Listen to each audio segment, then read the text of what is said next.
구양봉은 이미 온몸에 남아있는 힘을 오른손에 모아놓은 상태였다. 언제라도 상대가 공격하면 동시에 일격을 날려 상대와 함께 목숨을 끊을 생각이었다. 까지낙은 구양봉의 호흡이 무거운 것을 느꼈다. 그때 문득 귓가에 죽은 의형제들의 목소리가 들리는 듯했다. 모두가 저 원수놈을 어서 죽이라고 재촉하는 듯했다. 까지낙은 더 이상 참지 못하고 벼락치듯 일갈하며 힘껏 철장을 내리쳤다. 그 순간 구양봉도 오른손에 모아놨던 내력으로 가지낙의 가슴을 향해 일장을 날리려 했다. 그런데 한 발 내딛는 순간 몸이 흔들리는가 싶더니 그만 무릎이 꺾이며 힘없이 주저앉고 말았다. 그와 동시에 옆에서 쿵 하는 굉음과 함께 불꽃이 사방으로 튀더니 철장에 내려쳐진 바닥의 돌이 산산조각 났다. 가지낙은 첫 공격이 맞지 않자 곧바로 철장을 횡으로 휘둘러 구양봉을 공격했다. 평소 같으면 가볍게 철장을 쳐내거나 몸을 날려 피했을 구양봉이지만 지금은 온몸이 쑤시고 저려 전혀 힘을 쓸 수가 없었다. 그저 살기 위해 바닥을 이리저리 구르며 피해 다니는 게 고작이었다. 그러나 그런 궁여지책이 오랫동안 통할 리 없었다. 결국 구양봉은 가지나기 휘두른 철장에 왼팔을 맞고 몸이 튕겨나갔다. 숨어서 지켜보고 있던 양관은 그걸 보고 소스라치게 놀라 가슴이 콩닥콩닥 뛰기 시작했다. 마음 같아서는 당장이라도 뛰어나가 의부를 돕고 싶었으나 자기가 할 수 있는 일이 없기에 그저 숨죽이고 지켜볼 수밖에 없었다.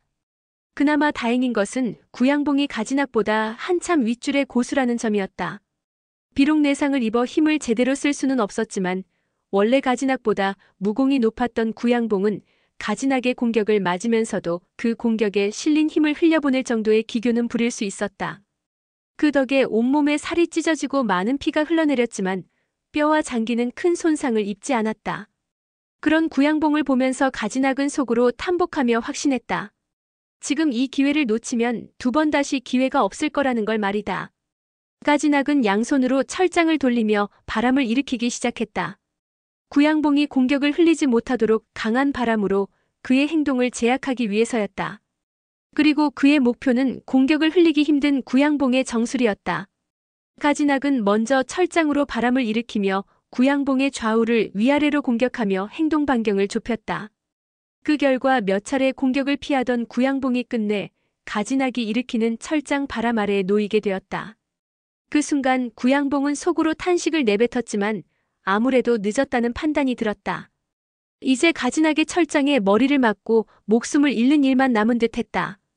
그렇다고 이대로 목숨을 포기하고 싶지는 않았다.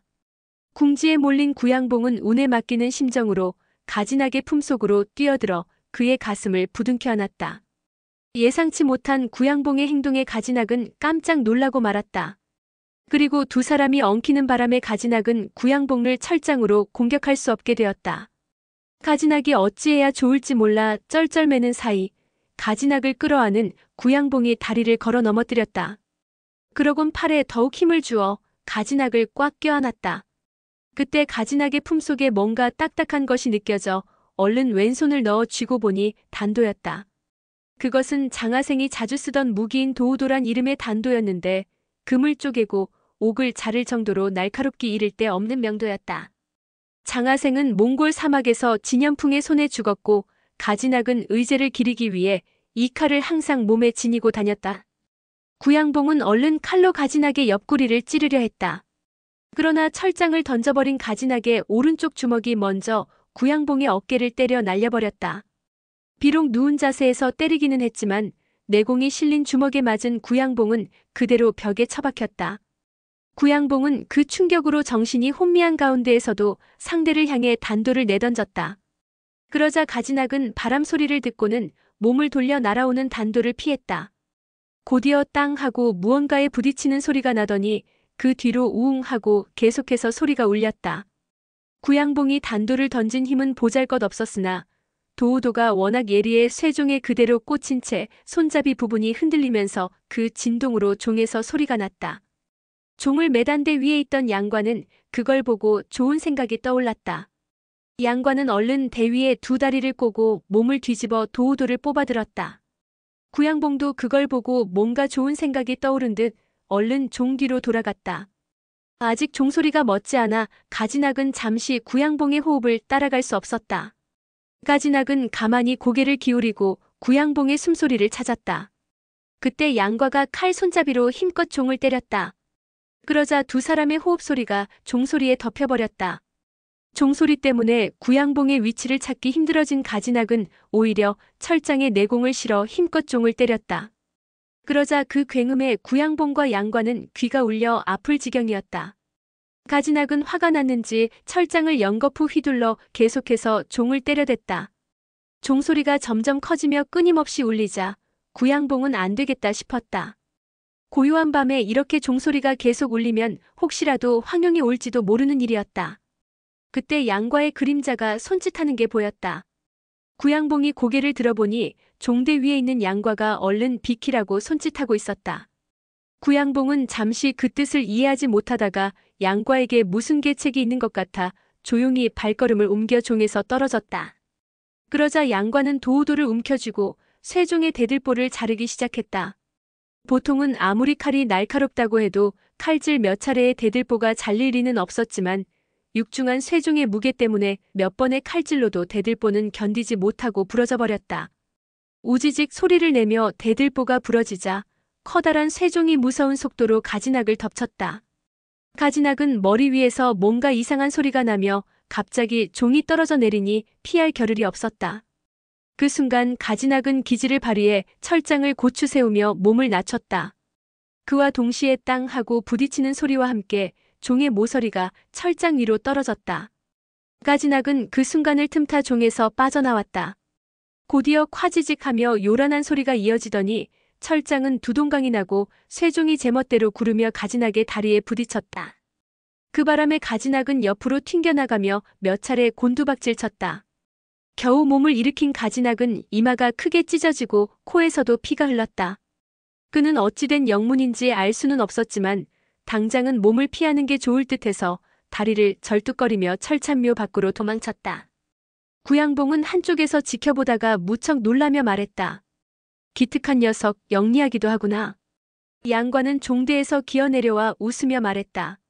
저장님은 이제 다시 못 올 거예요. 그러자 구양봉이 고개를 저었다.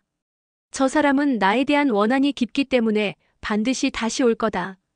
그 말에 양과가 다급하게 물었다. 그럼 어서 떠나셔야죠. 구양봉은 여전히 고개를 저었다.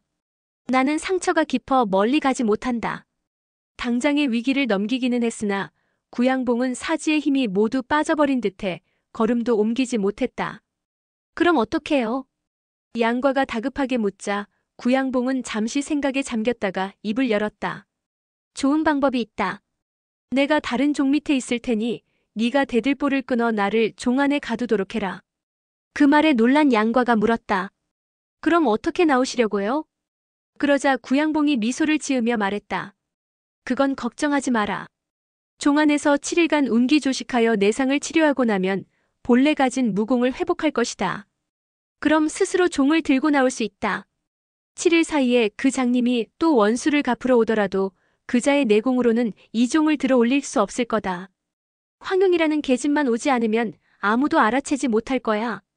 만약 그 사이 황룡이 오면 4명이 거기까지란 말이겠지. 그 말에 양과는 달리 방법이 없다는 것을 알았다. 7일 동안 아무것도 드시지 않아도 괜찮겠어요? 그러자 구양봉이 미소를 지었다. 아직 네가 가져온 만두가 몇 개 남았으니 천천히 먹으면 7일은 견딜 수 있을 거다. 너는 가서 사발에 맑은 물을 가득 담아 내 옆에 두거라. 양과는 주방에 가서 사기 그릇을 찾아 거기에 맑은 물을 가득 담아 높이 걸린 또 다른 쇠종 아래에 두었다. 그리고 구양봉을 부축해 종 아래에 자리를 잡고 앉도록 했다. 얘야, 네가 그 곽가라는 자를 따라가더라도 내가 꼭 찾아갈 테니 걱정하지 말거라. 그 말에 양과는 고개를 끄덕이고 종대로 기어올라가 대들보를 끊었다. 그러자 커다란 종이 아래로 떨어지고 구양봉의 모습은 보이지 않았다. 양과는 몇 차례 구양봉을 불러보다 대답이 없자 발길을 돌렸다. 그러다 문득 떠오르는 생각이 있어 양과는 대전 뒤로 돌아가 사발을 하나 가져다 맑은 물을 가득 채웠다. 그리고 사발을 바닥에 두고 몸을 거꾸로 하여 왼손을 사발 속으로 뻗었다. 바로 구양봉이 가르쳐준 경맥을 역행시켜 독을 빼내는 방법이었다. 잠시 후 검은 피 몇 방울이 나오자 양과는 신상 앞에 있는 천조각을 몇 개 가져다가 나무에 싸서 그릇에 담긴 핏물에 적셨다. 그리고 이것을 종 여기저기에 골고루 펴놓았다. 만일 그 장님이 다시 와서 이 종을 들려고 한다면 손이 독에 중독될 터였다. 그러다 양과는 의부가 종 안에서 7일 동안 숨이 막혀 죽을까 걱정이 되었다. 그래서 도우도로 종 옆쪽 바닥에 돌을 파내어 통풍이 되도록 주먹만한 구멍을 뚫어 놓았다. 그런데 구멍을 파느라 칼이 돌 아래 딱딱한 바위에 부딪혀 부러지고 말았다. 도우도는 날카로웠지만 그만큼 칼날이 얇았다. 양과는 이 칼이 얼마나 진귀한 것인지 알지 못했고 어차피 자기 것도 아닌지라 별로 아깝다는 생각도 없이 아무렇게나 던져버렸다. 그리고 바닥에 엎드려 종 아래 구멍에 대고 구양봉에게 인사를 했다. 아버지, 저가요. 빨리 데리러 오세요. 그리고 종 바깥에 독이 있으니까 나올 때 조심하시고요. 말을 마친 양과가 구멍에 귀를 갖다 대니 구양봉의 힘없는 목소리가 들려왔다. 착하기도 하구나. 내 꼭 데리러 갈 테니 그동안 몸 조심하거라. 양과는 일어나서도 여전히 발걸음이 떨어지지 않았으나 결국 몸을 돌려 일행이 있는 저택을 향해 달렸다. 담을 넘어갈 때 조심조심 주위를 살피며 숨소리조차 죽였다. 양과는 혹시라도 가지나기 깨어있으면 무슨 핑계를 댈까 고민하며 조심스레 방문을 열었다. 그런데 뜻밖에도 가지나기 아직 돌아오지 않은 듯 방은 비어 있었다. 양과는 얼른 이부자리에 누워 잠을 청했다. 다음 날 아침 양과는 누군가 방문을 탕탕탕 하고 두드려대는 소리에 잠에서 깼다. 얼른 침상을 뛰어내려가 문을 열자 창백한 얼굴빛을 한 가지나기 나무 막대기에 몸을 기대고 서 있었다. 그는 문이 열리자마자 무엇에 홀린 듯 들어오더니 그대로 바닥에 쓰러졌다. 양과는 그의 두 손이 시커멓게 변해 있는 것을 보고 가지나기 구양봉을 다시 찾아갔다가 독에 중독된 것을 눈치챘다. 양과는 속으로 자기 계략이 적중한 것에 은근히 기뻤지만 겉으로는 놀란 표정을 지으며 가지낙을 부축했다. 할아버지, 무슨 일이세요? 그때 곽정과 황용이 양과의 외침을 듣고 무슨 일인지 달려왔다가 바닥에 쓰러진 가지낙을 보고 깜짝 놀랐다. 곽정은 걸어다니기는 했지만 아직 내공을 회복하지 못해 기운이 없었다. 그래서 황용이 얼른 가지낙을 일으켜 침상으로 부축해 눕혔다. 대사부님, 어찌된 일이에요? 그러나 가지낙은 그저 고개만 저을 뿐 아무런 대답도 하지 않았다. 황용은 그의 손이 검은 것을 보고 싸늘한 목소리로 말했다. 또 그 이막수라는 계집짓이군요. 그냥 넘어가려고 했더니 안 되겠어요. 제가 가서 만나봐야겠어요. 말을 마친 황용이 살기 어린 눈빛으로 방을 나섰다. 그때 등 뒤에서 가지낙이 간신히 입을 열었다. 그 여자가 아니다. 그 말에 막 방문을 나서던 황용이 걸음을 멈추고 고개를 돌렸다. 그럼 누구란 말씀이세요? 그러나 가지낙은 더 이상 입을 열지 않고 고개를 돌렸다. 그는 내상을 입어 제대로 싸울 수도 없는 구양봉을 죽이지 못하고 오히려 부상을 당하고 돌아온 일이 부끄러워 견딜 수가 없었다. 원래도 고집 센 가지낙이었지만 나이가 들면서 그는 더욱 옹고집이 되었다. 곽정과 황용은 그런 가지낙의 고집을 잘 알고 있기에 더 이상 묻지 않았다. 다행히 가지낙은 피부에만 독이 퍼졌고 독성도 그다지 강하지는 않아 잠시 정신을 잃었다가 구아옥노안을 먹고 다시 멀쩡히 일어났다. 하는 수 없이 황용은 이막수와는 후일을 기약하기로 했다. 당장 급한 건 빨리 도하도로 돌아가는 일이었다.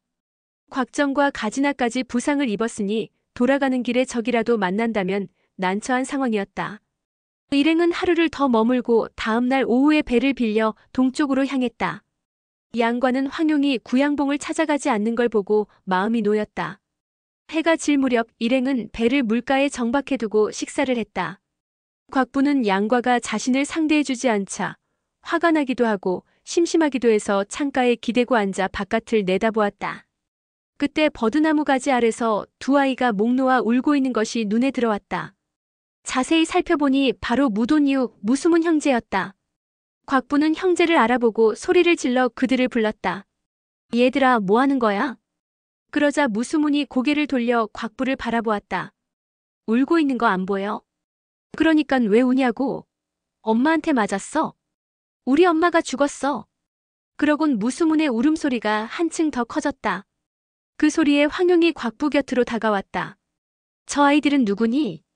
쟤들은 무씨 아저씨 아들이에요.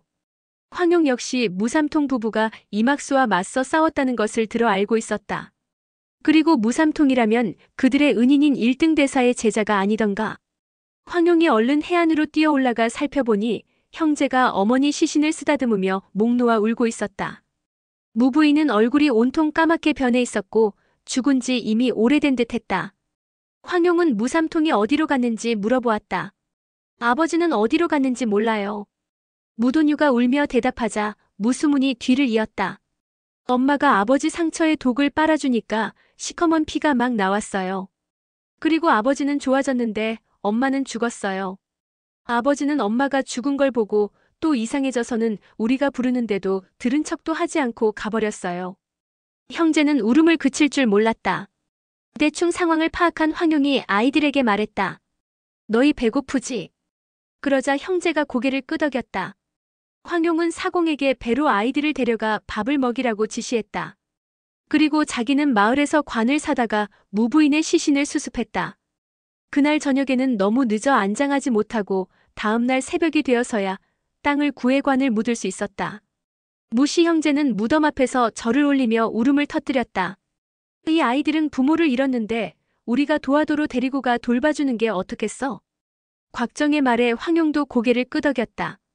그렇게 무씨 형제는 곽정 일행을 따라 도화도로 가는 배에 올라탔다. 곽정은 도화도로 돌아가는 배에서 온기조식하며 상처를 치료했다. 며칠 사이 상처도 거의 아물고 건강도 많이 좋아졌다.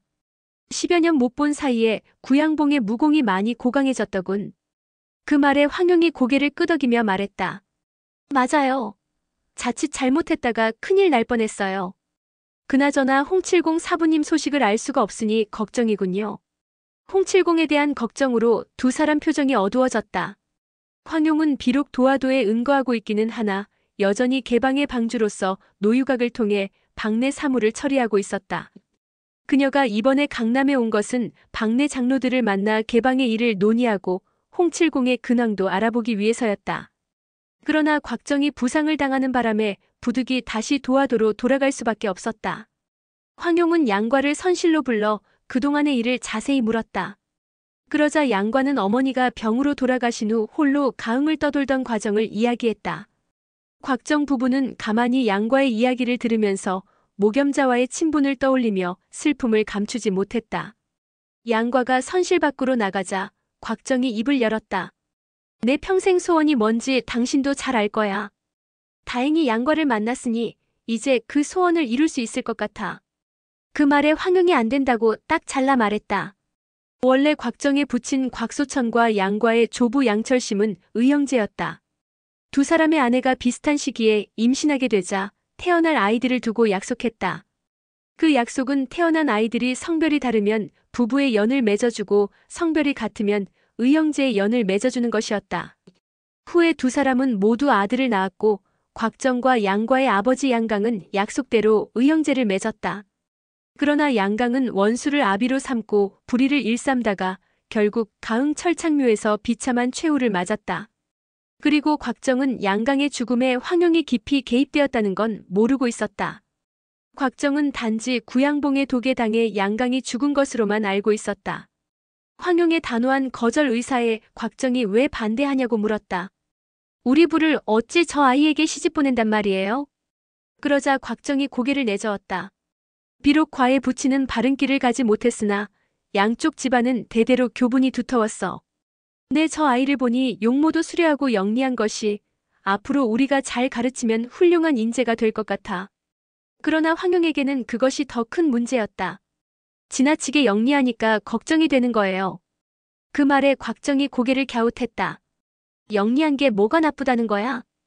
부친께서 남기신 유언이라고는 오직 두 집안이 사돈을 맺는 것 하나뿐이었어. 양철심 숙부 역시 돌아가시기 전에 내게 부탁했잖아. 만약 과를 가족처럼 대하지 않으면 내 무슨 면목으로 아버님과 양 숙부를 뵐 수 있겠어? 그러면서 곽정이 한숨을 내쉬었다. 그 모습을 보고 황용도 한숨을 쉬며 말했다. 아직 아이들이 어리니까 너무 급하게 서두르지 말아요. 시간을 두고 지켜본 다음 과외 사람됨이 괜찮은 것 같으면 그땐 당신 마음대로 하세요.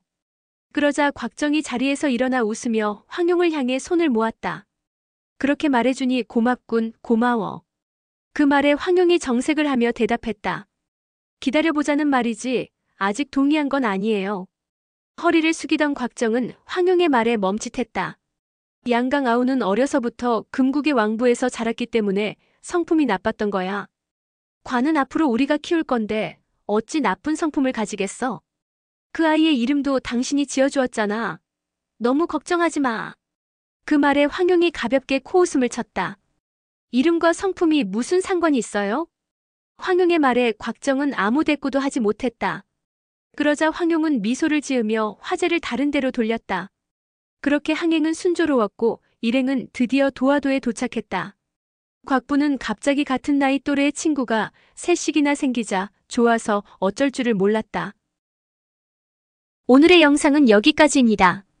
영상이 도움이 되셨다면 구독과 좋아요, 알람 설정 부탁드립니다. 시청해주셔서 감사합니다.